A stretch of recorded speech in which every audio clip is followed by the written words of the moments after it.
Queridos, vamos lá então. Eu quero falar um pouquinho agora sobre dívidas, sobre seus motivos e como romper esse cenário de cativeiro espiritual. As dívidas nós já tratamos aqui, elas são uma prisão, e a sabedoria que vem de Deus, mostrada também em 2 Crônicas 9, nós lemos 2 Crônicas 1, diz: a rainha de Sabá era uma mulher riquíssima, soube da fama de Salomão e foi a Jerusalém para pô-lo à prova, com perguntas difíceis. Salomão respondeu a todas, nenhuma lhe foi tão difícil que não pudesse responder. Vendo a sabedoria de Salomão, como o palácio que ele havia construído, o que era servido em sua mesa, o lugar de seus oficiais, os criados e copeiros, todos uniformizados, e os holocaustos que ele fazia no templo do Senhor, ela ficou impressionada. Por que que tem pessoas que nos impressionam? Você sai daqui e fala assim: não é possível, eu não acredito nisso, eu não consigo crer que isso é verdade, que a bênção do Senhor se espalha de geração em geração, é derramada sobre a herança do teu povo. A rainha de Sabá veio para testar ele, para colocar ele à prova, mas ele havia recebido do Senhor sabedoria. Lembra quando nós lemos ontem? Nós lemos 2 Crônicas capítulo 1, onde ele num sonho, Deus apareceu para ele. Deus aparece em sonhos. Eu tenho uma live ou duas lives que a gente faz para interpretação de sonhos. Os sonhos é uma das maneiras como Deus fala com a gente, através de sonhos e visões. Eu falarei com ele, e nesse sonho Deus fala: me pede o que você quiser. Ele fala assim: eu quero sabedoria, eu quero entendimento para governar o teu povo. E Deus diz: além de sabedoria, porque você não me pediu a morte dos teus inimigos, não pediu bens, riquezas, não me pediu honra, eu vou te dar tudo isso também com riquezas, bem e honra. Esse homem é um homem carregado. Ele escreve um livro de Cantares, de Eclesiastes e de Provérbios, que são instruções de um pai para um filho, que ele quer que permaneça debaixo da bênção do Senhor. Nós falamos sobre a relação de Deus com o dinheiro. Em 1 Crônicas 29 diz: tanto riquezas como honra vem de ti, tu dominas sobre tudo, e na tua mão há força e poder. Na tua mão está o engrandecer e o dar força a tudo. Existem famílias hoje que herdam a desgraça, que herdam a falência, que herdam os costumes, que herdam a tradição familiar e vivem escravizadas. Mateus 18, 25, Jesus está falando sobre perdão de dívidas. É aqui que Pedro vai perguntar: até quantas vezes o meu irmão pecará contra mim e o perdoarei? E ele compara o perdão a uma sentença real, aonde ele diz: o reino dos céus é semelhante ao rei que faz contas e encontra alguém devendo tudo, 300 trilhões de dólares. Ele diz: e não tendo ele com que pagar, o seu senhor mandou que ele e sua mulher, os seus filhos fossem vendidos, com tudo quanto tinha, para que a dívida se lhe pagasse. Quando nós estamos endividados, a dívida não atinge apenas a gente, atinge a família da gente. Não é que você vai deixar de ser beneficiado, é que todo mundo que depende de você e todo mundo que está debaixo da tua autoridade vai deixar de ser abençoado, vai deixar de viver em liberdade. Há muito aqui que a igreja não tem entendido a respeito de o prêmio do sacerdócio masculino. Se há um alvo de Satanás, é na figura do homem. Você não tem dificuldades, ou pelo menos não tem muita dificuldade, para construir o ministério infantil, o ministério de mulheres, o ministério da terceira idade, mas quando você fala de ministério de homens, há um alvo de Satanás na vida do homem, porque a Bíblia diz: ferirei o pastor e as ovelhas se dispersarão. Quando o homem ele é ferido, ele cai na emboscada de Satanás, seja por causa de uma lascívia, seja por causa de um envolvimento com prostituição, com adultério, com um negócio mal feito, toda a família vai afundar com eles. Há uma resposta espiritual sobre a vida daquele que devia ser o líder espiritual da sua casa. Quando você fala sobre ministério, por exemplo, para cada 100 crianças, isso não é o pastor pentecostal da esquina que está falando. Isso é estatística científica, é ciência. Existe um site americano chamado Barna.com. Pode entrar lá, Barna.com ou então familyfoundation.com. Ali oferecem para você uma série de pesquisas científicas feitas entre o povo de Deus, dentro das igrejas. Para cada 100 crianças, escute isso, que se envolvem com a igreja, 2 famílias vão se envolver com essa criança e vão se envolver com a igreja. Para cada 100 mulheres que se envolvem com a igreja, 17 maridos com 17 famílias vão se envolver com ela. Mas para cada 100 homens que se envolvem com a igreja, que são batizados, que fazem parte da cultura, da comunhão da igreja, para cada 100 homens que se envolvem com a igreja, 94 famílias vão se envolver com ele. Por quê? Porque Deus estabeleceu isso quando ele diz: mulher, o teu desejo será para o homem. A figura do homem é uma figura de execução de liderança.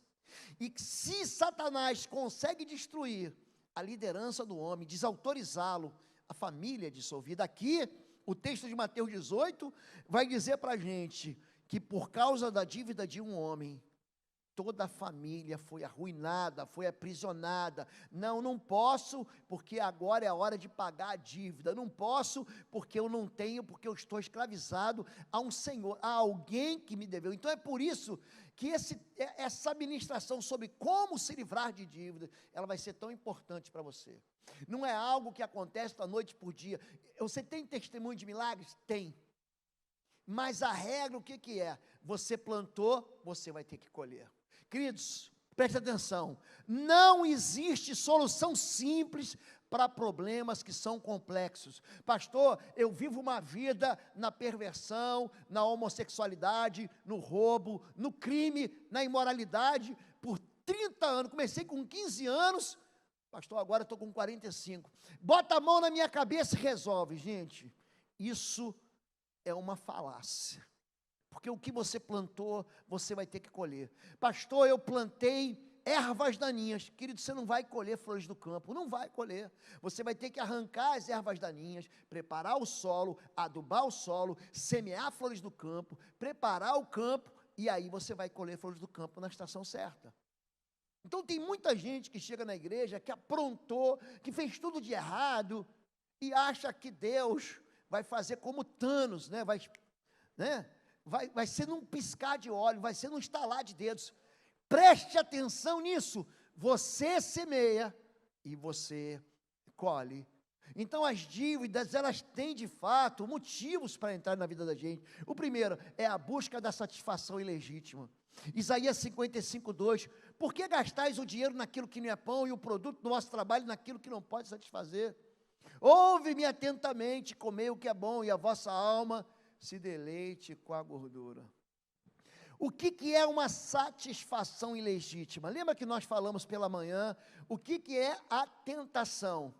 A tentação é uma maneira com que o mundo espiritual maligno te oferece algo prazeroso, algo saboroso, é algo que vai satisfazer o seu desejo. Você está com fome, transforme a pedra em pão. A tentação, ela vai te inebriar. A tentação, ela vai capturar o teu juízo. Por que eu comprei isso? Eu fui ali e vi que estava em promoção e eu comprei. Eu caí numa cilada. Eu nem precisava disso. Por que eu me envolvi com essa pessoa? Na verdade, você vai na busca de um prazer imediato. É como a gente vê a entrada ou a maneira como é oferecido para as pessoas as drogas. As drogas, elas produzem uma satisfação imediata e um alívio. Quando você comeu aqui, não sei qual foi o teu almoço, mas ali dentro tinha uma carne assada, assim, deliciosa, com arroz, com purezinho e aí o que acontece? Quando você parte aquela carne assada com molho, um molho de cebola, e você bota na tua boca aquela carne assada, aquilo libera no teu organismo, no teu cérebro, um prazer. É um hormônio, é um neurotransmissor que entra ali, são 80 dopaminas, você fala, ai, que delícia, que carne deliciosa. A droga, quando você cheira uma carreira de pó, quando você fuma uma pedra de crack, você recebe na hora 80 mil dopaminas. Então, são milhares de vezes, existe um sabor, uma satisfação ilegítima, muito mais forte, que atrai você para onde? Que atrai você para buscar aquilo que não vai te satisfazer, porque para você ter de novo esse prazer, você vai ter que repetir, repetir, repetir, repetir e repetir. Isso vai te aprisionar. Número 2, vítimas de desejos descontrolados. Abacuque 2, 6 e 7. Ai daquele que multiplica o que não é seu, daquele que carrega a si mesmo de dívidas. Até quando isso continuará assim? Seus credores não se levantarão de repente, não despertarão os que fazem o tremer. Agora você se tornará vítima deles. São pessoas que não conseguem dizer não para aquilo que querem. Elas são descontroladas nos seus desejos. Não, pastor, eu posso, eu tenho dinheiro e eu não quero negar a minha carne. Leiam Eclesiastes capítulo 2. O rei Salomão, em toda a sua glória, ele está falando sobre o quê? Que tudo é inútil, a vida é uma vaidade, é correr atrás do vento. E no capítulo 2, ele resolve buscar os seus desejos. Ele junta para si um harém, ele constrói grandes obras de engenharia, ele se torna o homem mais famoso, ele se dá ao vinho. Me parece ali que ele experimenta aquilo que o sabor, aquilo que a fragrância, aquilo que o desejo, aquilo que o toque pode dar de mais macio, ele experimenta. Mas no final ele diz: tudo isso foi vaidade, tudo isso foi correr atrás do vento, tudo isso é uma bolha de sabão que estoura e você não sente nada. Então, quando você não consegue dizer não à sua carne, ai pastor, eu vejo aqueles programas lá, sabe aquele programa da mãozinha? Fica a mão de uma mulher assim, toda bem pintada, oferecendo joia. É quando você entra num programa desses de vendas e o sujeito fica lá, compre, compre, compre, compre, compre, compre, compre. É quando você não consegue resistir, porque você está fazendo uma reeducação alimentar, não existe mais dieta, né? Agora é reeducação alimentar, e aí você insiste em passar em frente da doceria, da confeitaria mais gostosa da Barra da Tijuca. E você diz: não, pastor, mas eu não resisti. A árvore que me ofereceu era boa para dar entendimento. Então, entenda, quando você é vítima do teu próprio desejo, você acaba caindo na cilada da dívida. Quando você não acalma, ou quando você não consegue destruir a ansiedade que vem do consumismo. A sanguessuga, Provérbios 30, de 15 a 16, tem 2 filhas. Sabia que a sanguessuga tem 2 filhas? Tem. A saber, dá e dá. Há 3 coisas que nunca se fartam, sim, 4 que nunca dizem basta. São a sepultura, a madre estéril, a terra que não se farta de água e o fogo que nunca diz basta. Quando a gente fala sobre ansiedade de consumo, a gente começa a cair dentro da cilada. A dívida funciona como uma pilhagem que é feita na tua vida todo mês, toda semana. Ele vai sugando de você aquilo que Deus deu como fartura. O inferno e o abismo nunca se fartam, e os olhos do homem nunca se satisfazem. Então você tem que tomar cuidado com aquilo que você vê.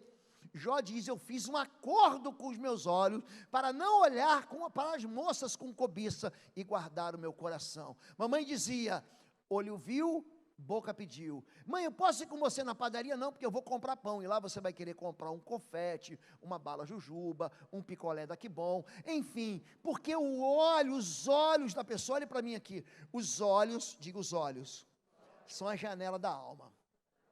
Quando Jesus fala sobre isso, ele diz: olha, se os teus olhos forem bons, todo o teu corpo terá luz. Mas se os teus olhos forem maus, todo o teu corpo terá trevas.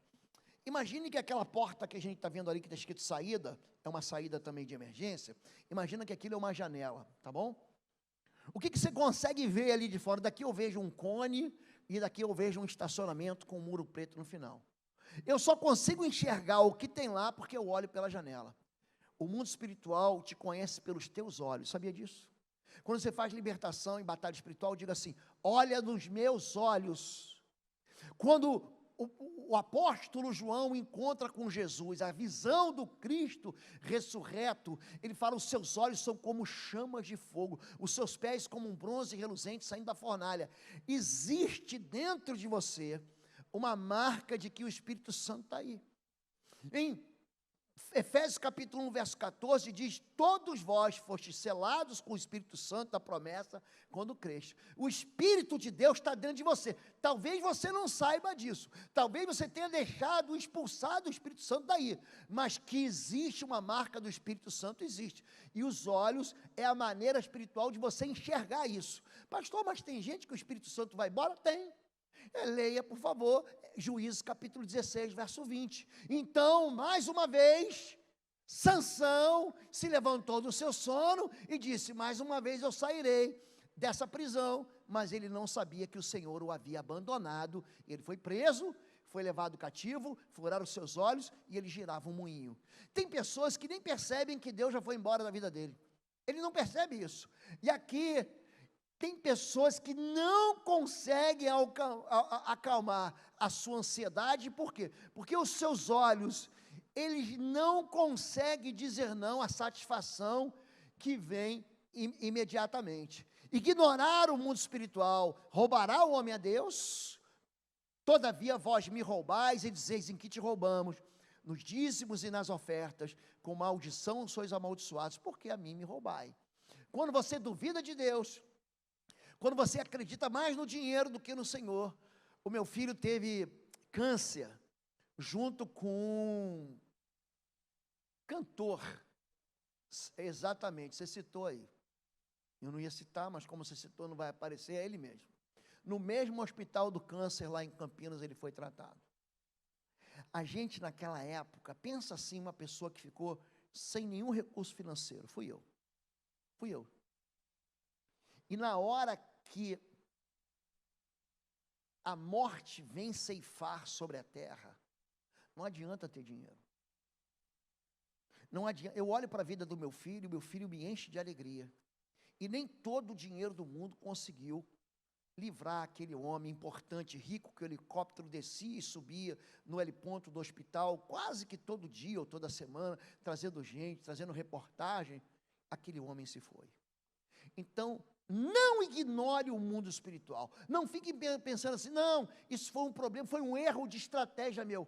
Pode ter havido um erro de estratégia, mas o mundo espiritual, Satanás, ele vai se alimentar desse erro, para que você continue no erro, para que você continue tendo o mesmo resultado desfavorável. Pastor, eu planto e não consigo colher. Agora eu fui no Sebrae, agora eu abri uma empresa. Antes eu não ligava para isso, fazia de qualquer jeito, mas agora, pastor, eu estudei, eu me preparei e está ali a derrota financeira acontecendo mais uma vez na sua vida. Pastor, eu não tive um ano de sossego, eu nunca consegui construir, eu nunca consegui, eu vivo de aluguel até hoje, eu vivo até hoje pagando, trabalhando, eu não tenho tempo de socorro, de sossego, de paz. Quando eu viajo, pastor, eu já viajo devendo, porque eu compro a passagem, eu já parcelei ela em 12 vezes, eu não tenho dinheiro, eu sei que para eu poder desfrutar daquela praia boa, daquela montanha boa, daquele hotel fazenda bom, eu vou ter que usar meu cartão de crédito, que é mais um dinheiro que eu vou passar o ano inteiro pagando.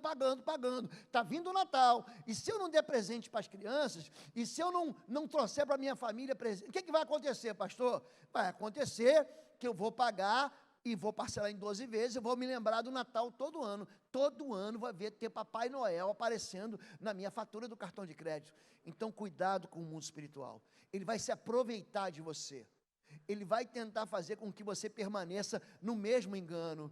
Então, como se livrar das dívidas? Número 1, fique no azul. Pastor, conta uma novidade para mim aí. Deem a cada um que lhe é devido, se imposto, se tributo, se temor, se honra. Não devam nada a ninguém. Você vai ter que tomar uma decisão hoje aqui. Eu vou falar a verdade para vocês aqui, estou sendo bem assim honesto com vocês. De cada 10 pessoas que vêm pedir ajuda na área financeira, só 2 pessoas querem resolver, sabia? A maioria das pessoas quer mágica. A maioria das pessoas quer uma unção de fé, Querido, eu posso orar por você, expulsar os demônios, posso orar por você e trazer sobre sua vida a bênção. Eu posso fazer isso. Mas se você não mudar o comportamento, nada vai mudar na sua vida.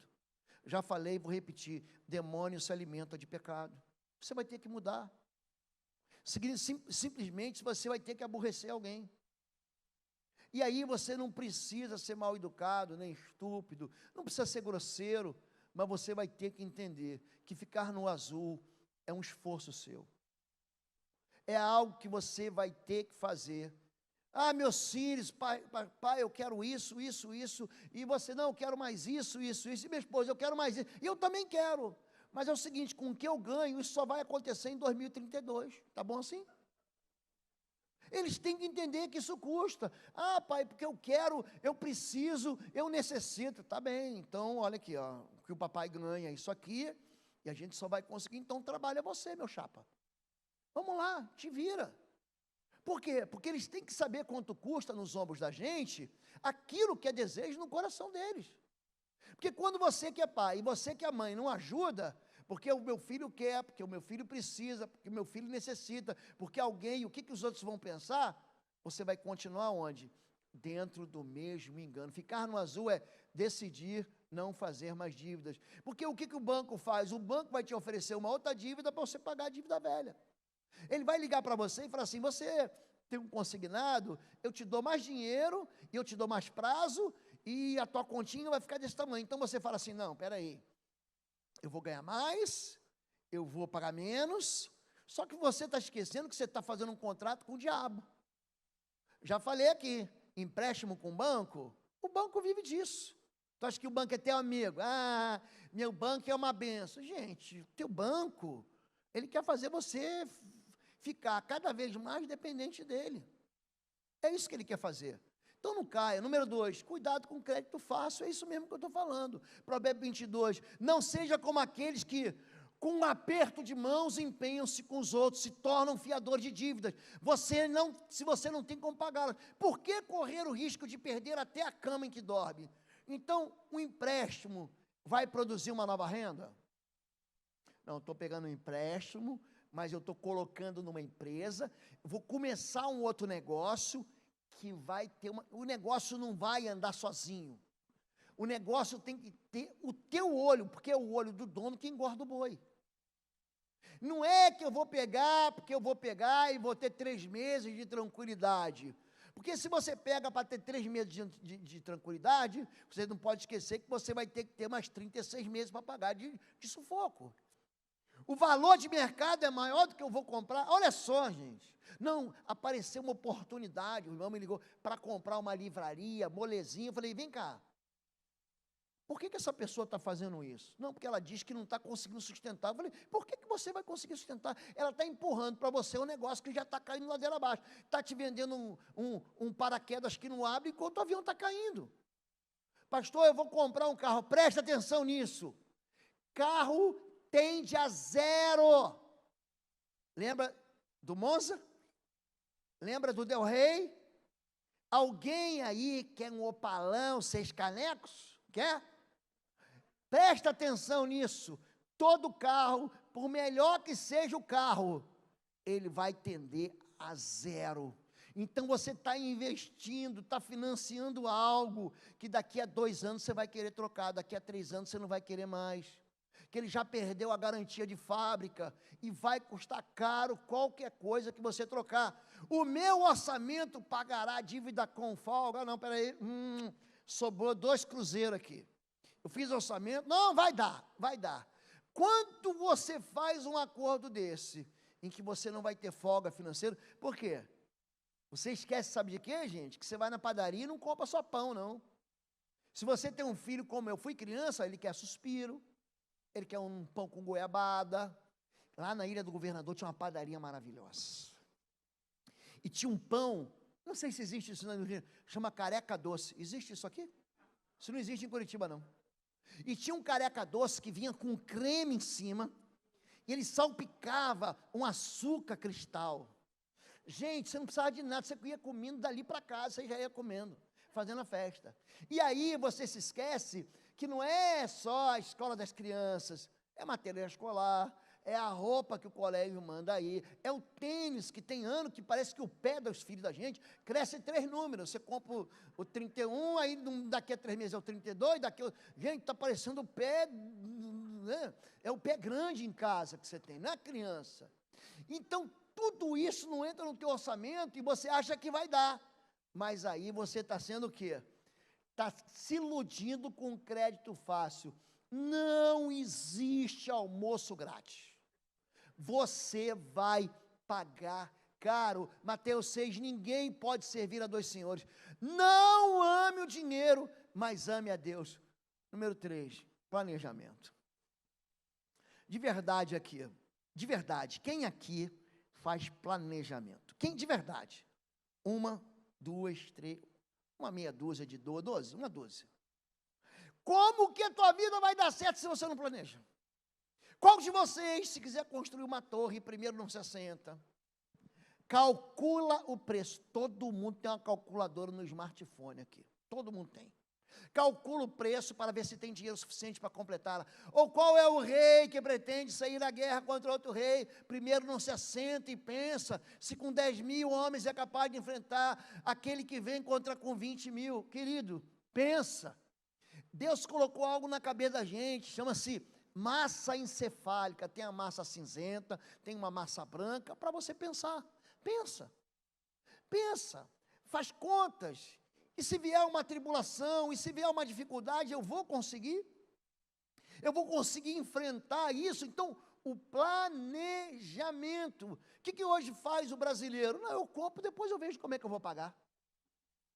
Não, Deus vai me abençoar. Tenho certeza, pastor. Eu falei, rapaz, não se mete nisso não. Não, eu vou. Aí é o mesmo camarada que depois vem para o gabinete para falar, expulsa esse demônio de mim, porque isso aqui pastor, é um devorador que está aqui, é um gafanhoto, é o Exu tranca-rua, não é você mesmo, é o Exu tranca-rua, foi você que trancou a tua rua, foi você que trancou a tua vida, foi você que se meteu nesse negócio. Então, fique no azul, não acredite no crédito fácil, não existe isso, gente. O sujeito fica na rua te oferecendo dinheiro, você é bobo, gente.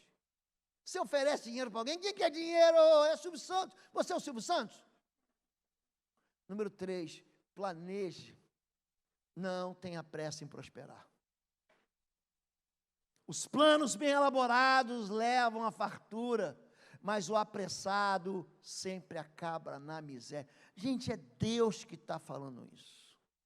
Antes de você entrar num negócio, elabore para que você tenha fartura. Não, eu tenho aqui R$2.000, pastor, e quero viver de renda. Eu falei, o quê? Não, eu estou com 2.000 que eu consegui juntar e quero viver de renda. Não é isso. Não é isso. Existe algo na nossa vida que se chama quando você semeia continuamente. Não é os R$2.000 que você coloca no investimento hoje, mas é a cada R$200 que você coloca todo mês. É isso que faz com que você prospere. E existem muitas ilusões, muita gente caindo em armadilhas do quê? Da riqueza fácil. É gente que o bandido lá na cadeia, ele está lá no outro estado e liga para você, olha, você ganhou um carro. E para você ganhar, você tem que fazer um depósito aqui. Hoje tem aqueles golpes de WhatsApp, o sujeito rouba teu WhatsApp e manda uma mensagem para você, oi meu irmão, tudo bem, tudo na paz, estou no sufoco aqui. Manda aqui então para mim agora, que amanhã, as pessoas nem ligam para a pessoa para saber o que aconteceu. O que aconteceu? Você foi assaltado? O que aconteceu? Está com alguma... Eu posso mandar mais. O que aconteceu? Então, esse desejo da gente de enriquecer sem dor é uma bobagem. Quando você fala sobre dívidas, eu já falei aqui, trabalho duro. Passei pelo campo do preguiçoso, pela vinha do homem sem juízo. Havia espinheiros por toda parte, o chão estava coberto de ervas daninhas, o muro de pedra estava em ruínas. Observei aquilo e fiquei pensando, olhei e aprendi esta lição. Vou dormir um pouco, você diz, vou cochilar um momento, vou cruzar os braços, descansar mais um pouco, mas a pobreza lhe virá como um assaltante e a sua miséria como um homem armado. Sabe o que significa isso? vai vir na hora que você não está esperando. É um assaltante. Ela vai vir como homem armado e vai te tomar tudo. O homem tem que trabalhar. E se o homem não pode trabalhar, a mulher tem que trabalhar.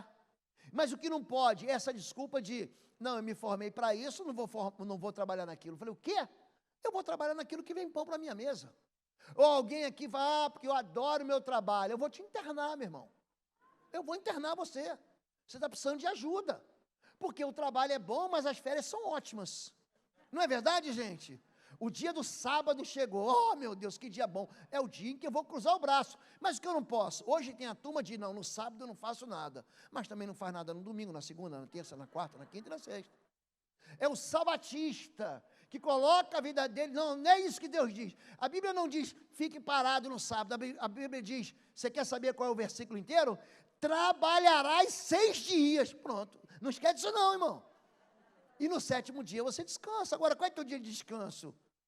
Para mim é segunda-feira. Segunda-feira eu não ligo meu celular. Segunda-feira, só notícia triste que chega para mim e não adianta. A notícia triste vai chegar para o pastor. Morreu, eu posso desligar meu celular, não abrir a internet, não ligar meus e-mails, não ver rede social. Não adianta. Quem vai fazer o enterro sou eu. Eu que vou fazer o sepultamento. Porque vai chegar para mim a notícia triste. Todo mundo precisa descansar? Precisa descansar. Agora, todo mundo tem que trabalhar e trabalhar duro. Você acha o quê? Eu tenho uma padaria, já que a gente está falando de confeitaria, comida gostosa. Eu moro num bairro em Curitiba chamado Alto da Glória. Eu vou comprar pão 2, 3 bairros distantes de mim. Por quê? Por que o sujeito mora na Barra da Tijuca e vai comprar pão lá em São Conrado, vai comprar pão no Leblon, pastor, nesse trânsito do Rio? Por quê? Porque na minha padaria vende o mesmo pão há 30 anos, a do lado de casa. Mas quando eu vou na outra padaria, lá tem um negócio chamado palha italiana. Vocês sabem o que é isso? Gente, isso é do céu, isso é de Deus. Isso vai ter na mesa do Senhor, nas bodas do Cordeiro. Vai ter. Palha italiana, tem aqueles suspiros, sabe aquele suspiro, quando você morde, ele dá uma esticada assim, puxa. Você sabe qual é? A gente sabe que é gordice isso, a gente sabe disso. Mas eu vou lá por causa desse suspiro. Não é só o pão, é que o pão é especial, ele é crocante, faz... Não é só isso, ele tem um café moído na hora. Por que a padaria do vizinho fica desse tamaninho e a padaria lá na China, lá depois desse engarrafamento maluco que vocês têm aqui e que você vai lá, por que lá é melhor? Por que a pessoa, em vez de fazer compra no Brasil, vai fazer no exterior? Então, o trabalho duro, o esforço, é o suor do teu rosto vai te dar o sustento. Então, quanto mais você trabalha, você vai contratar alguém, você vai no médico, recebeu uma sentença aí, bicho pegou para você, meu camarada, tu está com um negócio no rim aqui. Você vai procurar o quê? O médico, o Zé Prego aqui da esquina, que fez um cursinho e nunca mais, não, você vai no melhor. Quem é o melhor? E você diz, Deus me deu um livramento, me botou o melhor médico, o melhor especialista. Você está entendendo a diferença entre uma coisa e outra? Saia da dívida, trabalhe duro, preguiçoso morre de tanto desejar e de nunca pôr as mãos no trabalho. É isso.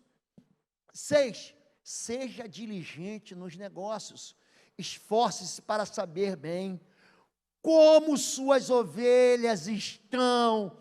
Dê cuidadosa atenção aos seus rebanhos, pois as riquezas não duram para sempre, e nada garante que a coroa passe de uma geração para geração. É gente que tem um pai rico e fica miserável, é gente que não cuida daquilo que tem como seu. Pastor, eu tenho uma célula só, a minha célula está com 10 pessoas, está com 8 pessoas, se você cuidar deles, se você orar por eles, se você se importar com eles, se você ligar para eles, a sua célula, ela vai multiplicar 1 vez, 2 vezes, 3 vezes, 40 vezes. Pastor, eu tenho um líder de célula na minha igreja, impressionante dele. Ele é um advogado chamado Carlos Borelli, um homem de cabeça branca, assim. Pensa num homem assim que já passou da idade. A célula dele é uma anomalia. Todo ano ele multiplica 8 vezes. Todo ano. Mas, pastor, como? Ele é mágico? Não. Ele é diligente nos negócios do Pai. Jesus diz, eu cuido dos negócios do meu Pai. O reino de Deus, gente, é comparado o quê? A um negociante que vai negociar uma pérola de grande valor. O reino de Deus fala que a gente tem que ser o quê? Prudente, que a gente não pode, que a gente tem que ser diligente, que deve haver esforço. Tudo, você quer ser o quê? O melhor baterista da igreja? Você vai tocar essa bateria de manhã, de tarde. Eu tenho um baterista em casa. Arthur é baterista. Gente, só a misericórdia do Senhor.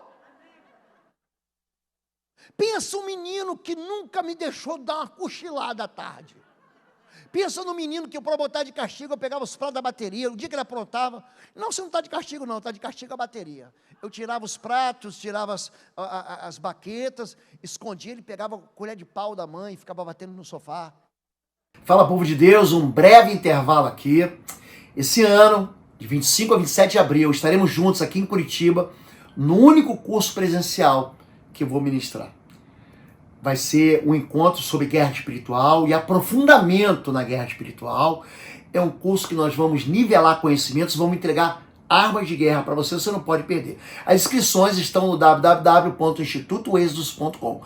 Também, você que quer adquirir os cursos, nós temos os cursos online no pastorlou.com e os nossos livros na plataforma pastorlou.com. Deus abençoe sua vida. A gente se encontra aqui em Curitiba em abril. Gente, hoje todo mundo quer que o menino toque bateria. Para você ter o melhor, você tem que se esforçar, você tem que ser diligente em qualquer área. Pode ser na área da gastronomia. Por que você acha que a vovó normalmente só faz comida gostosa? Por quê? Porque ela está ali repetindo aquilo 1, 2, 3, deu errado uma vez, 2 vezes, queimou, saiu do ponto, ficou, sabe quando o bolo grudou na panela, e tem gente que diz assim, ai, eu gosto daquele arrozinho queimado, horrível.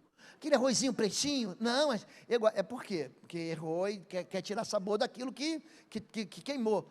Gente, tudo aquilo que você se esforça, qualquer coisa da tua vida. Ah, meu casamento está mal, então corre atrás do teu casamento. Trata a tua esposa com doçura. Faz uma massagem no pé dela quando ela chegou em casa. Pastor, eu quero aprontar tudo para hoje para ter uma noite romântica. Primeira coisa, apaga as luzes da casa. Se a luz ficar acesa, as crianças não vão dormir. Gente, isso é ciência. Apaga as luzes, não, vamos ficar aqui na penumbra, daqui a pouco um dorme, outro dorme. Olha, prepara, sabe o que é polvo? É um pão, você pega 3 pães, de forma, aí você pega um copo pequeno, fura eles assim, e bota um ovo ali dentro para fritar. Você bota ele, frita, bota um ovo. Gente, aquilo ali fica molinho, só amorzinho, está muito cansado, eu vou te servir. E aí você pega uma bacia de água quente, seu pé está... Gente, você começou, se ela deixar, porque minha esposa já sabe, nem vem com esse negócio de massagem no pé. Ela sabe. Se você for diligente no amor, querido, se você aprender a falar baixinho, a ouvir aquilo que sua esposa tem, querido, você vai se dar bem. Agora o que acontece? O sujeito não é diligente, ele vive dando bronca, ele reclama de manhã, de tarde, de noite, ele reclama que a comida tem pouco sal, que tem muito sal. Gente, eu chego em casa, tem comida, eu exalto ao Senhor. Não, porque eu não sei fazer nada na cozinha. Pensa, é só o povo. É só o pão, é a única coisa que eu sei fazer. Não sei fazer feijão, não sei fazer arroz, eu nunca fui diligente nisso. Então eu chego na casa, pode ter o arroz duro, pode ter o feijão perdido no espaço, pode ter a batata crua, eu vou comer o que tem. E eu ainda exalto ao Senhor, porque tem, graças a Deus, ela cozinha muito bem, tá? Vocês vão ficar pensando que a pastora Fabiola aqui é ruim, não é ruim na cozinha não, ela faz bem. Só que tem gente que só reclama a vida inteira, só reclama do filho, só reclama do desempenho do filho. Se você não é diligente naquilo que você faz, como é que você vai prosperar? Você acha que vai cair do céu? 7, poupe para o dia mau. Na casa do sábio há comida e azeite armazenados, mas o tolo devora tudo que pode. Eu me lembro quando eu fui numa tribo, Culinas, agora lembrei. Tribo dos Culinas, nós passamos de avião e pousamos lá, o nome da cidade é Eurinepé, ou Eurinepé. Tinha lá um pelotão, gente, e eu vi que o tenente que estava lá, toda hora vinha tirar era tempo daquelas máquinas fotográficas, não era o nosso smartphone. Não, tira uma foto comigo aqui. E toda hora, ele estava muito perto de mim, achei aquilo muito esquisito. Eu falei para ele assim, tenente, o que você quer? nós estávamos deixando diesel lá, estávamos deixando medicamento, tinha soro antiofídico, o pessoal que é mordido por cobra. Falou, é o seguinte, Major, eu estou aqui há um mês que eu não como uma maçã. Acabou o nosso óleo diesel, perde tudo que tem na geladeira. Você não tem aí um chocolate para eu levar para mim? Um chocolate. Gente, eles não tinham nada. Nada. Se a Força Aérea não chega lá para integrar aquele país, eles não recebem nada. Aí eu chamei a tripulação, tinha um grupo de alunos que estavam indo para Porto Velho também. Falei, é o seguinte, me dá tudo que tem de comida de bordo aí, que eu vou... Gente, a gente encheu um saco e entregou na mão do tenente. Esse homem chorava que nem criança. Por quê? Porque a gente deu um pão com mortadela para ele. Olha como é que são as coisas, a gente fala do pão com mortadela, mas é verdade. Eles estão famintos. Agora, quando a gente deixa de juntar, não, eu tenho dinheiro, eu vou gastar tudo, e esse sobrou, eu vou torrar tudo, você está dizendo que o dia mau, quando te pegar, você não vai ter nada, você não vai ter preparado para nada. É hoje que você toma a decisão a respeito do teu amanhã. Então, quando eu falo que você deve poupar para o dia mau, é dizer que o dia mau vai alcançar todo mundo, gente. Número 8, invista fazendo o dinheiro trabalhar para você. Pouquíssima coisa se fala sobre investimento. Aí você tem que buscar o quê? Os canais, tem uns canais legais, tem a Nath, do canal Me Poupe, do YouTube, é legal. O próprio Tiago Nigro, ele é um esbanjador, ele está no rumo ao bilhão, teve o rumo ao milhão. Então tem pessoas na internet, crentes inclusive, que são capazes de ensinar você, de te dar caminhos pelo menos, para você não errar. Ah, vou lá fazer um plano de capitalização. Não faça isso, isso é perder dinheiro. Isso é perder de plano de capitalização, você vai ficar com o teu dinheiro parado, esperando o sorteio da loteria, que você não vai ganhar nunca. Você vai ficar com menos dinheiro hoje do que você colocou ontem. A impressão que você tem é que você ganhou mais, mas não ganhou. Então aprenda a investir. O Senhor respondeu, servo mau e negligente, você sabia que eu colho onde não plantei e junto onde não semeei? Então você devia ter confiado o meu dinheiro aos banqueiros, para que, quando eu voltasse, recebesse de volta com juros. Tirem o talento dele e entreguem-no ao que tem 10, pois a quem tem mais será dado, e terá em grande quantidade, mas a quem não tem, até o que tem lhe será tirado. Essa é uma expressão de investimento. E o investimento é algo que deve ser aprendido. Quando você terceiriza a sabedoria, tem um tio aí, que ele sabe tudo de investimento, está rico. Aí você pega todo o teu recurso, entrega na mão do tio, ele perde tudo, você perde também. Isso é algo que você tem que estudar. Isso é algo que você tem que se importar. Isso é algo que você vai ter que ser diligente. E vai dizer, não, peraí, quanto é que custa? Quanto é que custou para eu juntar 100, para eu juntar 200, para eu juntar 1.000, para eu juntar 10.000? Isso teve um custo, gente. E eu vou pegar aquilo que eu ganhei para colocar na mão de um aventureiro. Então, como a gente não conhece as regras, eles colocam nomes diferentes para você comprar, eles dão nomes diferentes de títulos que são podres para você comprar e quebrar a cara. Então, você deve sim se esforçar, você deve ter um gerente de investimento no teu banco, e esse gerente de investimento é pago para fazer você, e o teu dinheiro trabalhar por você. Por quê? Porque o dinheiro, ele é um bom servo, mas ele é um péssimo senhor. Uma coisa é você colocar ele para trabalhar para você, a outra coisa é você querer trabalhar para ele. É o que eu disse aqui. Quem trabalha corre atrás do dinheiro, mas quem estuda, o dinheiro corre atrás dele. Então, invista fazendo o dinheiro trabalhar. Porque ainda que a figueira não floresça, nem haja fruto na vide, ainda que decepcione o produto da oliveira, e os campos não produzem mantimento, ainda que as ovelhas da manada sejam arrebatadas, nos currais não haja gado, todavia eu me alegrarei no Senhor. Exultarei no Deus da minha salvação.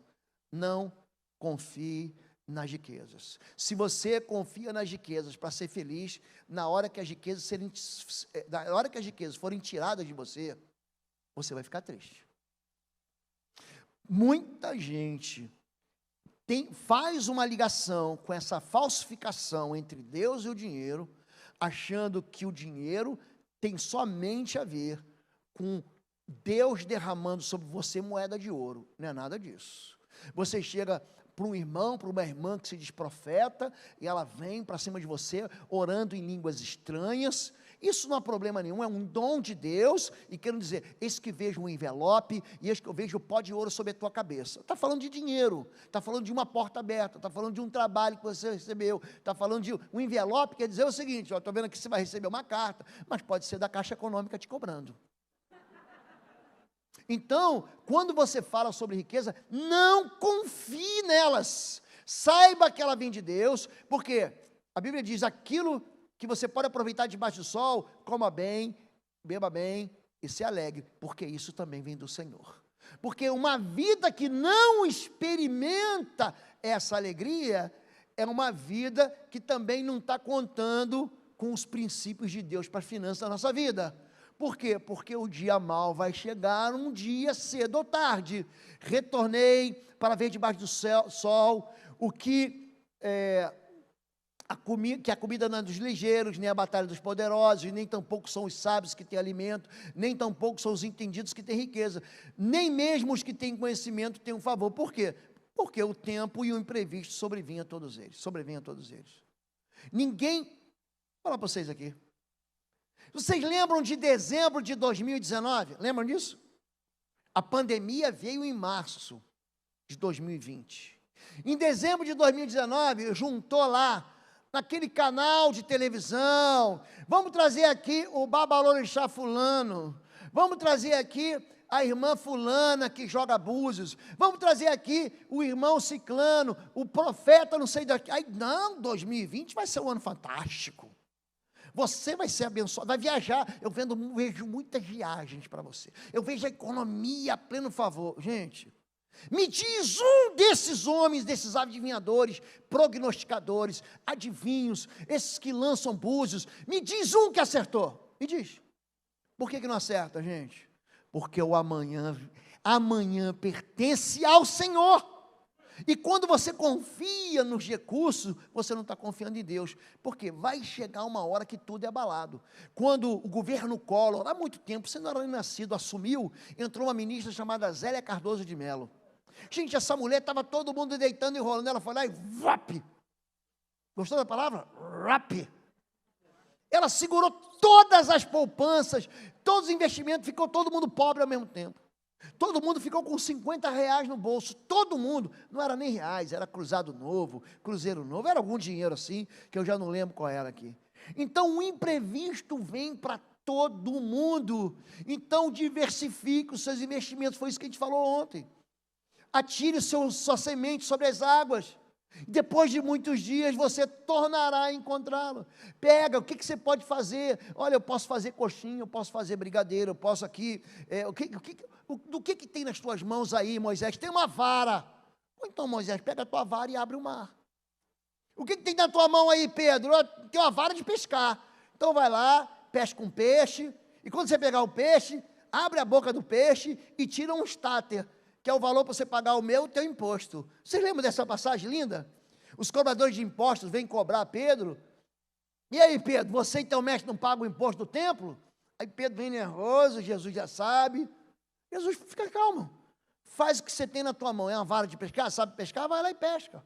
Uma vez eu preguei sobre sermão, aí o irmão falou sobre esse texto num sermão, aí um irmão veio e falou assim, pastor, eu gostei dessa palavra. Vou pegar uma vara de pescar. Só que é o seguinte, pastor, ora por mim, que eu estou precisando pegar uma baleia com a boca cheia de moeda, porque numa moeda só não vai resolver. Mas você tem que entender que há sim o livramento do Senhor, mas Ele vai usar as tuas próprias, diga, as minhas mãos. É naquilo que você é pescador, eu vou fazer de ti pescador de homens. É desse jeito que Deus, é só você não desistir, apesar dos seus erros. É seguro investir no reino de Deus? É seguro. Não acumuleis para vós outros tesouros sobre a terra, onde traça e a ferrugem corrói, onde ladrões escavam e roubam, mas ajuntai para vós tesouro no céu, onde traça nem ferrugem corrói, e onde os ladrões não escavam nem roubam.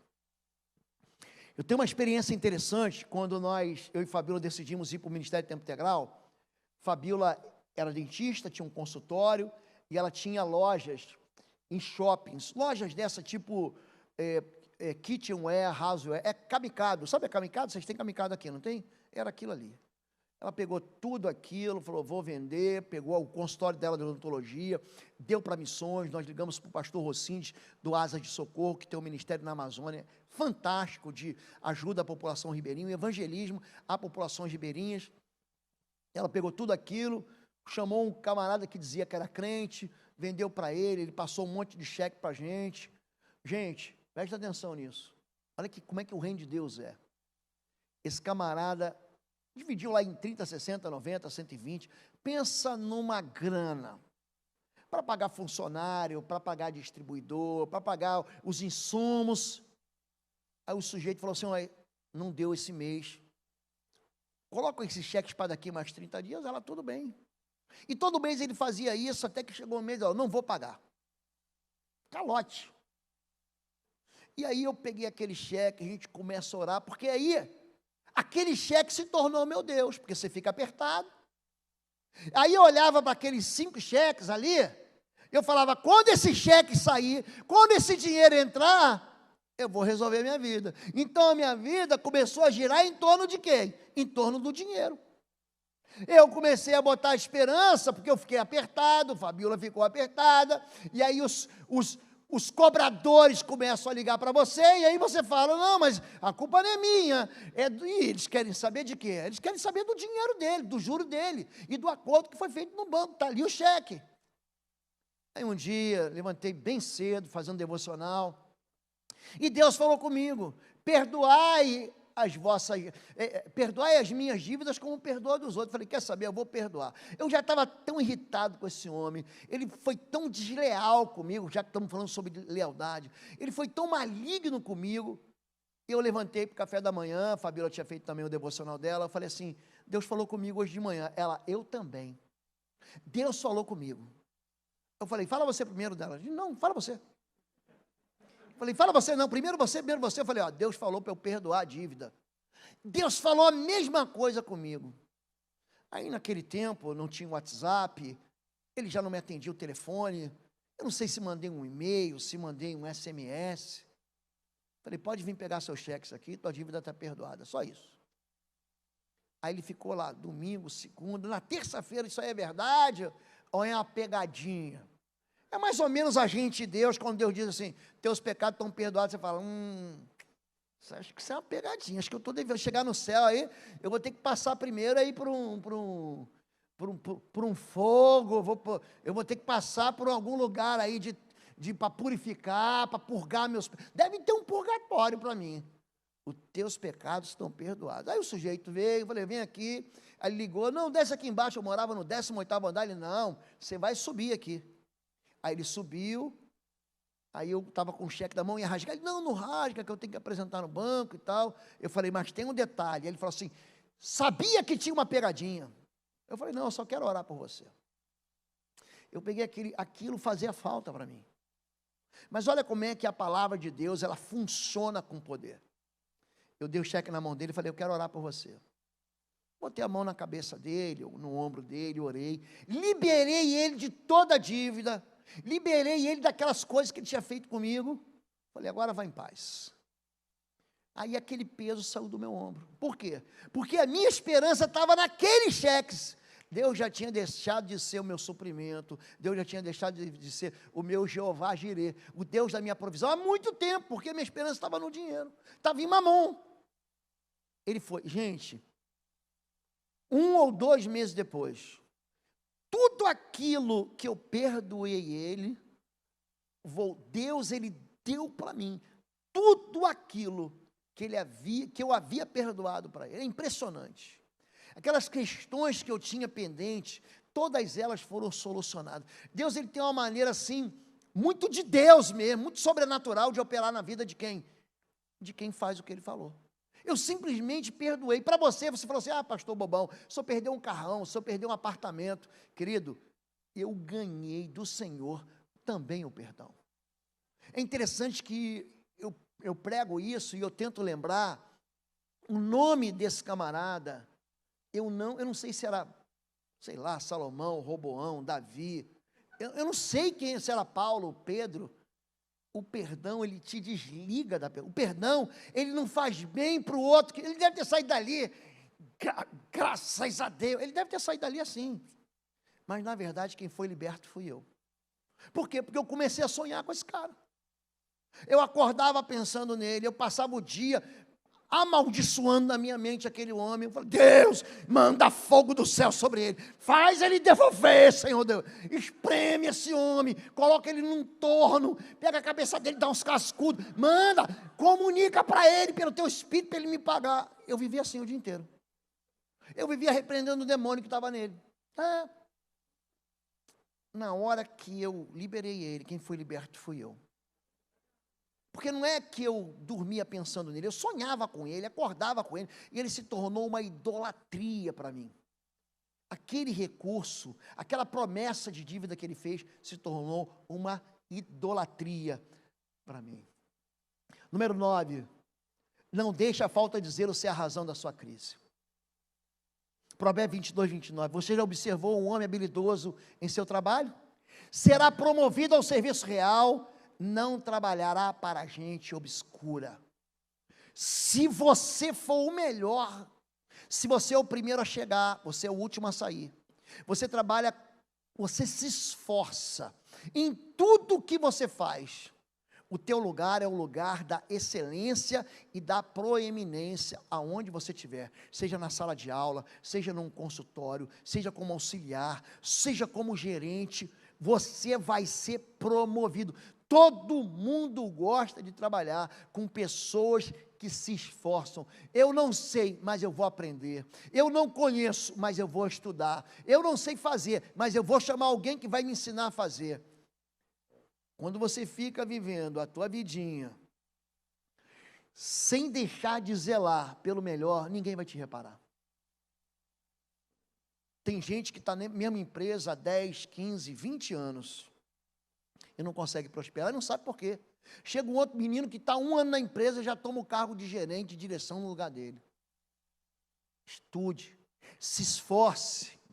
Tudo que Saul lhe ordenava fazer, Davi fazia com tanta habilidade que Saul lhe deu um posto elevado no exército. Isso agradou a todo o povo, bem como os conselhos de Saul. Você fica agradado quando um preguiçoso assume um local, ou uma gestão, ou uma direção na tua empresa, e ele é um preguiçoso, você fica feliz? Não fica não. Esse homem aqui é um bajulador, ele vive lá puxando o saco do patrão, desculpa a expressão, para quê? Para ele conseguir aquele ponto lá. Mas quando é um trabalhador, quando é alguém que vai à frente, quando é alguém que está esforçado, é alguém que trabalha para todo mundo, que ele promove dentro da empresa, quando ele promove dentro da igreja, quando ele promove dentro da família. Gente, por que José foi José? Porque ele trabalhava muito. Foi por isso que ele chegou a governador. Por que Davi alcançou um posto? Porque Deus abençoa as mãos de quem se esforça. Então tem muita gente querendo vencer dívidas sem querer trabalhar. Muita gente querendo vencer dívidas sem se esforçar para fazer o melhor. Você tem que ser o melhor crente. O teu chefe, quando ele vê o Deus que você tem, que a tua mão é abençoada, aí ele vai vir aqui para a atitude. Vai vir para cá, ele vai para a tua igreja. Quando você perceber, quando os teus empregados, quando os teus funcionários perceberem que você é um homem de Deus aqui, mas também um homem de Deus lá, querido, ele vai querer, eu quero conhecer o Deus desse homem, eu quero conhecer o Deus dessa mulher, eu quero conhecer esse Jesus que ele fala, porque onde ele coloca as mãos dele, prospera. Gente, isso não é Midas não, isso é Bíblia. Em Deuteronômio capítulo 28, a Bíblia diz, o Senhor abençoará toda a obra das suas mãos. É interessante, eu te colocarei como cabeça e não como cauda, mas não é porque eu sou evangélico, mas é porque eu sou zeloso naquilo que eu faço. Deus abençoa as mãos de quem trabalha. Gênesis 39, 2,4, o Senhor estava com José, de modo que este prosperou e passou a morar na casa do seu senhor egípcio.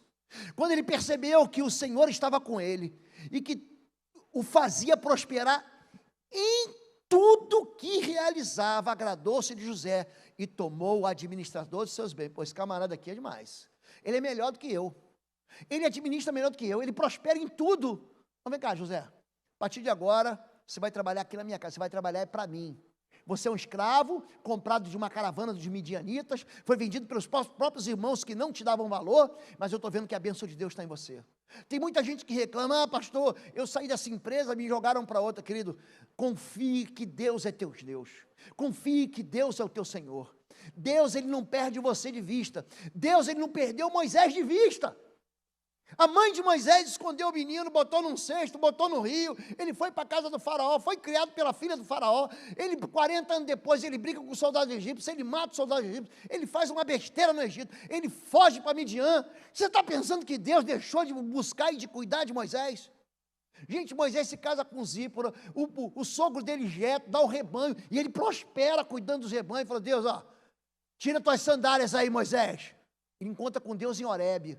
Ele encontra com Deus em Horebe, mas Deus nunca perdeu ele de vista. Nunca perdeu ele de vista. Moisés, tira a sandália do pé, que esse território aqui é santo. É o seguinte, eu te levantei como libertador de Israel. Volta para a terra de Gósen. Volta para o Egito, porque eu vou fazer você libertar. Ele, eu não estou pronto. Eu não sei falar. Eu não sou pesado de língua. Vai, porque eu vou ser com a tua boca. Vai. E Moisés se torna o maior libertador. Sabe por quê?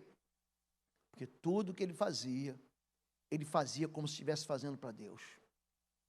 Pastor, me pegaram e botaram em outra igreja, me pegaram e me colocaram em outra célula, me pegaram e me colocaram em outra rede, me pegaram e colocaram em outra empresa. Querido, a bênção não está num lugar, a bênção está sobre você.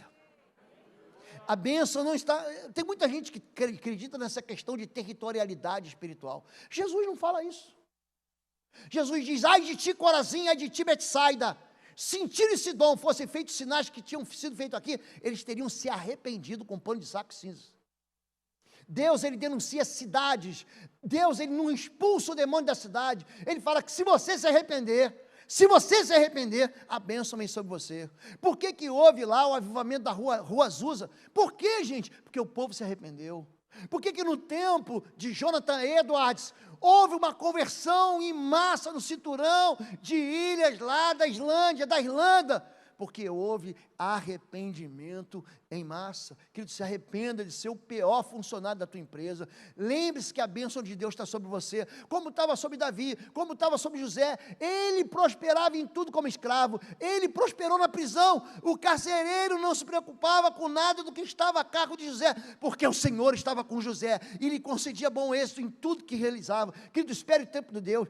Eu esperei com paciência no Senhor e Ele me ouviu o meu clamor. Preste atenção, ele foi para dentro da cadeia e Deus colocou ele lá de propósito. Deus colocou o apóstolo Paulo na prisão de propósito, porque se Paulo não tivesse na prisão, a gente não tinha o Novo Testamento hoje. Não tinha. Foi na prisão que ele escreveu a carta aos Romanos, carta aos Coríntios, carta aos Efésios. Ele estava na prisão de Efésios quando escreveu para os Filipenses, quando escreveu para Tessalônica, quando escreveu a cidade de Colosso. Nós temos o Novo Testamento hoje, sabe por quê? Porque Deus pegou o apóstolo Paulo, aquele homem com um temperamento sanguíneo, que primeiro fala, depois pensa no que vai falar, jogou ele numa cadeia, você não vai sair daí, então só de raiva, eu vou escrever cartas para as igrejas, e essas cartas da igreja se tornaram as cartas do Evangelho, que a gente chama de Novo Testamento. Vocês entenderam isso? Pastor, mas Deus levou José para a prisão? Levou, porque se José não estivesse na prisão, ele não ia encontrar lá com o padeiro e com o copeiro que tiveram sonhos, e ele interpreta os sonhos, e depois de 2 anos na prisão, ai meu Deus, que tempo, fiquei em Bangu 2 anos, porque Deus me mandou para lá. Mas ali, ele conheceu alguém que saiu lá, que o STF liberou, voltou para perto do rei, para perto do presidente. Tem um sujeito aí que interpreta sonho, está lá em Cana. Está onde? Bangu 3, manda vir. Estou traduzindo aqui na linguagem do pastor Oswaldo Lobo, mas você está entendendo. Ele interpreta o sonho e Deus o exalta. Construa uma herança. Provérbios 13, 22. O homem bom deixa herança para os filhos dos seus filhos. Não construa apenas para o hoje ou para amanhã. Tem muita coisa que eu falei aqui que dói no coração de vocês, dói mesmo. Pastor, o senhor falou aí em perdão de dívidas. Tem um sujeito aí que me deve, ele gastou o dinheiro com tudo. Tem coisa aqui que eu digo sobre, você quer prosperar? Guarda 20%, entrega o do Senhor. Entrega o dízimo do Senhor e guarda 20%. Pastor, o senhor falou em vender um cachorrinho. Eu não vou nem voltar mais nessa igreja. O senhor está pedindo para eu vender um membro da família. Não é? O que, pastor? Eu vou vender minha Suzuki? Você acha que eu vou vender essa moto aqui, pastor? 125 cilindradas. Eu comprei quando era menino, até hoje. Olha que é minhas entregas de iFood que eu faço final de semana. Querido, preste atenção. Esses não são os princípios meus. Nós estamos mergulhando aqui em mais de 1000 versículos. Sabia disso? Eu estou espremendo aqui o que a Bíblia dá de sabedoria financeira para mim e para você. Você quer sair das dívidas? Então chama quem divide a casa com você, quem compartilha o mesmo teto com você, e vocês vão ter que ser razoáveis. Vocês vão ter que entender que existe uma promessa de Deus para quem é obediente. Existe uma promessa de Deus e a prosperidade depende de obediência. Deus tira os cativos para a posteridade. Só os rebeldes habitam em terra estéril. Tem gente que está aqui, que está ouvindo a gente pela internet, que não vai mudar nada, que é só uma oração de fé, que é só uma oração de poder, que é só uma palavra bem articulada, que é uma palavra profética. Muda a tua vida. Para de pegar empréstimo. Para de viver de crédito fácil. Trabalhe com vontade, levante cedo, para de ver Netflix, para de se perder. Eu não estou falando que você não vai se divertir, querido, mas você vai ter que consertar algumas coisas que estão erradas na sua vida. Você vai ter que deixar de impedir que Deus te abençoe. Ele abriu uma porta para você aonde? É num ambiente, num lugar, numa empresa que você não estudou para isso, vai. Porque é ali que você vai ser visto, porque você é caprichoso, porque você é cuidadoso, porque você é inteligente, porque você arrumou uma solução onde ninguém viu, e alguém vai perguntar, mas o que você faz aqui? Não, mas eu nunca trabalhei nessa área, o meu papel é tal, e ele vai pegar você e vai te levantar. Se você ouvir a voz do Senhor, o que a Bíblia diz é que Deus tira cativos. O que está impressionando, sabe o que é? Pastor, sem errar, 60% de quem está aqui, 60% de quem está aqui tem dívidas, e 40% as dívidas são impagáveis. Eu estou mentindo? É gente empurrando dívidas a vida inteira, a vida inteira, a vida inteira, e a Bíblia diz, quando a Bíblia diz sobre bênção, diz assim, você não vai pedir emprestado, mas vai emprestar para as nações. Então tem alguma coisa errada que a gente aprendeu em casa, é por isso que eu pergunto, quem aqui o seu pai ensinou sobre investimento, sobre poupança, sobre finanças? Ninguém, essa é uma realidade nacional. Nós não temos aula de business, e a Bíblia vem carregada de princípios para ensinar você a viver em paz, a trabalhar e colher do fruto da terra, e ter o melhor do fruto da terra. Vou orar pela sua vida em nome de Jesus. A decisão é tua aqui, querido. Eu saio com as minhas mãos limpas agora aqui. Depois, ainda vai ter mais uma ministração e eu vou abençoar a sua vida também. Eu quero ter um tempo aqui da gente orar para eu abençoar você. Mas você vai ter que se esforçar para sair do buraco que você entrou. Não existe solução fácil para problema difícil. Não existe solução simples para problema complexo. E você vai ter que cortar na tua carne. Pastor, mas aí o taxímetro está rolando, eu estou velho, querido. Ninguém, por mais ansioso que esteja, consegue aumentar uma hora a sua vida. Então é agora que você tem que se consertar. Pega tudo isso que Deus te ensinou, tudo isso que Deus te mostrou, coloca isso no altar de Deus e fala assim, eu preciso mudar. E cada vida aqui é uma história, e cada história aqui é um cativeiro, e cada cativeiro aqui tem um tempo, e cada um de vocês sabe por onde tem que começar. Eu não digo que é fácil, para mim não foi fácil. Mas depois que você entra na alegria de obedecer ao Senhor, e que você vê o resultado de Deus sobre a sua vida, gente, a tua história muda. E você abençoa as tuas gerações. Deixar herança para o filho e para os netos, é deixar com eles a confiança num Deus, que você abre fontes e Ele faz jorrar água. Amém? Fique em pé em nome de Jesus. Vamos orar. Deus e Pai querido, é no nome do Teu Filho Jesus que nós te louvamos, Pai, porque o Senhor não nos deixa às cegas. O mundo espiritual, ele quer sim, Pai, colocar nos olhos dos Teus filhos escamas, quer impedir, quer colocar medo. São tantas mentiras que Teus filhos ouviram a vida inteira. Somos impregnados por uma mídia que se esforça para arrancar de nós aquilo que o Senhor tem dado. Muitos aqui entregaram de bandeja aquilo que o Senhor Deus deu. Muitos aqui, Pai, foram roubados, foram pilhados, foram enganados, sofreram tragédias e perderam tudo. Mas o Senhor nos dá esperança, Pai. É o Senhor que olha para nós e nos diz que há como começar, como recomeçar. É o Senhor que diz que enquanto há fôlego de vida em nós, há um lugar onde o Senhor derrama sobre nós o teu poder, a tua graça, o teu favor. As riquezas dos céus estão disponíveis para o teu povo. O melhor do fruto da terra, Pai, é uma colheita para quem trabalha, para quem se esforça. Não deixa que essas verdades que foram semeadas caiam no chão duro, naquele que a ave come e leva embora. Tira toda a incredulidade, Pai, do coração dos teus filhos. Tira do coração dos teus filhos todo o medo que eles têm em obedecer. Lança sobre eles, Pai, uma unção de fé essa tarde. Lança sobre eles, Pai, uma unção de generosidade, para que eles aprendam a dar, e aprendam que dar é melhor do que receber. Que eles sejam livres desses cativeiros, que eles sejam libertos das algemas que vêm aprisionando eles a vida inteira. Eles viram seus pais aprisionados, eles vêm de casas onde as tuas promessas não funcionam, e nós sabemos que a desobediência está aí na cara da gente.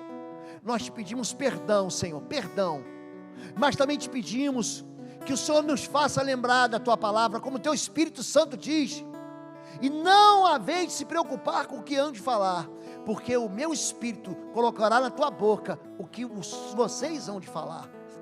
Que os teus filhos parem de cair nessas armadilhas, nesses buracos que Satanás, que seus demônios, que a ganância tem preparado como armadilha para os teus filhos.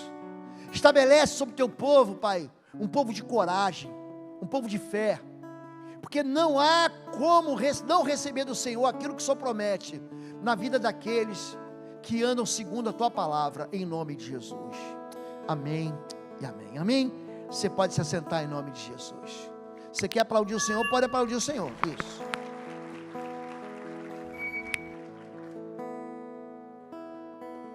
Pastor, se quiser uma pausa, tá bem. Então, eu vou chamar o ministério de louvor, 5 minutos, pode ser? Para a gente adorar o Senhor e ficar um pouquinho de pé. Vocês ficam de pé, vocês estão muito sentados, e eu fico sentado, tá bem assim? Vamos adorar o Senhor?